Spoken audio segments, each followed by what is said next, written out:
What's up guys, Gold Dizzy here to bring you my Fatal 4-Way pay-per-view review. The pay-per-view went off 30 minutes early, and it really didn't make me a happy person. I didn't really want to pay $45 to watch this pay-per-view. However, I had the idea in my head that there might be an NXT invasion, so I paid the $45 with hopes of seeing not only great wrestling, but the NXT invasion. Did the NXT rookies invade? Stay tuned to the review and I will definitely tell you all the details. However, when a pay-per-view ends 30 minutes early, that leaves a sour taste in the viewer's mouth. And it definitely left a sour taste in my mouth. Not only was the pay-per-view short, the ending was not spectacular whatsoever. Right now I'm going to try to talk about the good of the pay-per-view because there was some great things on this pay-per-view. It wasn't as bad as I thought. I thought the pay-per-view was going to really suck, I guess, for a lack of better words. But the pay-per-view was actually pretty good, and I am glad I got the pay-per-view. I try to support WWE by contributing to the buy rates. However, the first match of the night was the Intercontinental Championship match, Drew McIntyre and Kofi Kingston. This match was spectacular. Wow, great opener. It was 17 minutes long. You had Drew McIntyre and Kofi Kingston battling it out in the ring. It was a great, high-energy match, very well-paced. It wasn't too fast-paced, it wasn't too slow. It was just nice and even, medium throughout the entire length of the match. The thing that I like about Drew McIntyre, he reminds me a lot of the old school wrestlers. Old school wrestlers are known for working on a body part of their opponent, wearing down on it, and trying to utilize that body part into a win.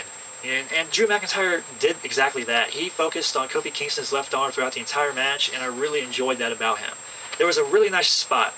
Drew McIntyre was trying to short arm clothesline Kofi Kingston. However, Kofi Kingston was able to flip over Drew's arm and land a DDT on him. It was amazing. It was really, really good. Now, Teddy Long was sitting ringside because Drew McIntyre called him out there. Drew McIntyre wanted Teddy Long to give him the title when he won the match.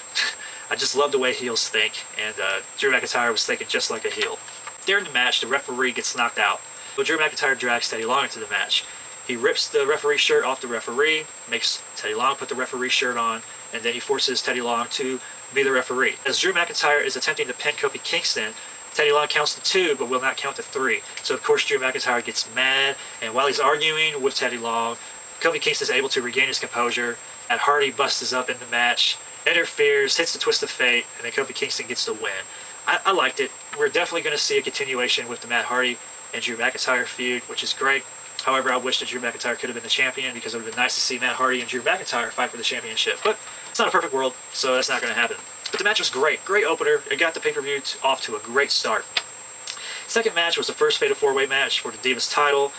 MARYSE, Eve, GAIL, and Alicia Fox. The match sucked. It was bad. I wanted Alicia Fox or MARYSE to win. Definitely wanted MARYSE to win, but she did not. Alicia Fox won. You know what match sucks? When the crowd is chanting Daniel Bryan throughout the entire match. That's all they were doing. They were chanting Daniel Bryan. The crowd was chanting Daniel Bryan throughout the whole pay-per-view. At the beginning of the pay-per-view, they started chanting Daniel Bryan, so they definitely want to see that man back, just like I do. The Divas match was 6 minutes long. Alicia Fox wins. The match was bad. I didn't like it. It was just bad. The third match was an impromptu match. Chris Jericho against Evan Bourne. Chris Jericho comes out, cuts a really great promo before the match begins, and then Evan Bourne comes out. This was a great match. Jericho and Bourne are battling each other. Bourne is such a great worker, and he can sell the hell out of some wrestling moves. He really makes his opponent look fantastic with the way he's able to just twist his body all up and down, and the way he's able just to throw himself around the ring. It's really nice. This match was high energy and fast-paced throughout the entire length. The false finishes were great, and Evan Bourne gets the win, and there's Jericho again with that look of doubt in his eyes after the match was over with. Jericho, he's been down that road. He's been a champion numerous times. He's not afraid to let someone else get a win on him. You know, he's helping out Evan Bourne. He's helping him get his career off to a better start. And it's great to see Evan Bourne win some matches, especially on pay-per-view. The match was 12 minutes long, and the match was great. Fourth match, the second Fatal 4-Way for the World Heavyweight Championship match. The Big Show, CM Punk, Rey Mysterio, Jack Swagger. This match was okay. I couldn't get into it. I don't know what it was about the match. It was really all over the place, and I know it's a Fatal 4-Way, so there's a lot of action going on, but the match was 11 minutes long. Probably the best part of the entire match was the triple suplex. Now, if you didn't see it, you don't know what I'm talking about, but let me try to paint a picture for you. You had Jack Swagger with CM Punk. Jack Swagger's trying to give him a belly-to-back. And then you have CM Punk with Rey Mysterio. CM Punk's trying to give Rey a belly-to-back suplex. You have all three of those guys linked up together.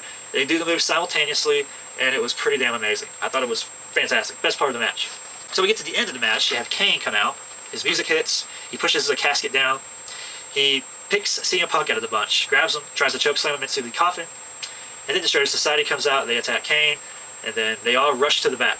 So now it's went from a fatal 4-way to a triple threat. And you have the Big Show, who is not even nowhere to be found, so you have Jack Swagger against Rey Mysterio. And Rey Mysterio wins. Now, I don't have a problem with Rey Mysterio. I just have a problem with his finishers. Dive he does off the top rope, I don't see how that's so devastating, especially to a guy like Jack Swagger, who is double his size, double his weight, double his strength. I just don't see how that kind of finish can be suited, for Rey Mysterio. He has to have something better than that. He really does. The match itself was only 11 minutes long, and I wanted to see Swagger take that championship all the way to SummerSlam. Obviously, that's not happening. I just wish that Rey Mysterio could have had a better finish. I just hated it. Guys like Jack Swagger should not have to lay down to a 3 count for that kind of finish. Rey Mysterio falling off the top rope like he does, that splash, is not devastating, and that's all I'm going to say. The match was just okay, not very entertaining. The United States match. The Miz going up against R-Truth. This match was horrible. The great part about the match, you have the Miz coming out, and he's rapping. He's got some new lyrics for R-Truth's What Up song. He sings and raps, whatever. I thought that was a little bit entertaining, I should say. You know a match is bad when the crowd is chanting, "This is boring." It wasn't even into the match whatsoever. The most that they got into the match was when they were chanting, "This is boring." Other than that, they were just freaking quiet. I'm not going to say it's bad. It was okay. The Miz does retain the title, which is great. That's the first prediction that I got right, so I can't argue with that.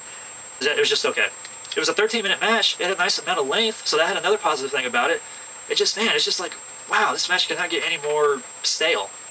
Next, we had another impromptu match. I kind of predicted that they might throw this match together, and they did. The Hart Dynasty with Natalya going up against the Usos and Tamina, a 6-person tag team match. You should have just called it a tag team match because Natalya and Tamina started the match. They were in the match for like 45 seconds, and then the Hart Dynasty and the Usos got involved and quickly became just a tag match between those two teams. The match was really good. I liked this feud. I hope it continues. The finish was fantastic. I liked it.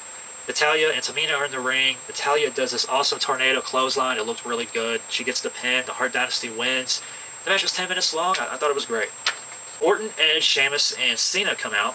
They start wrestling the match. The match was actually good. I enjoyed everything that I was seeing in the match. NXT rookies show up. They kept showing the Raw locker room watching the match. They were watching the monitor. You got the Hart Dynasty. You got Evan Bourne. You got Mark Henry. They're all watching the monitor. And all of a sudden, the NXT rookies show up. They attack those guys. They crash the party, so to speak. Then they make their way out to the ring, and they beat up Cena. They beat up Orton. They beat up Edge. They beat up Sheamus. All that commotion, Sheamus was able to get a pin, and he won. So Sheamus is now a 2-time WWE champion. I don't have a problem with Sheamus being the champion. I think he has proved himself more than enough times to be able to be considered a legit champion, and I think he's going to do a good job.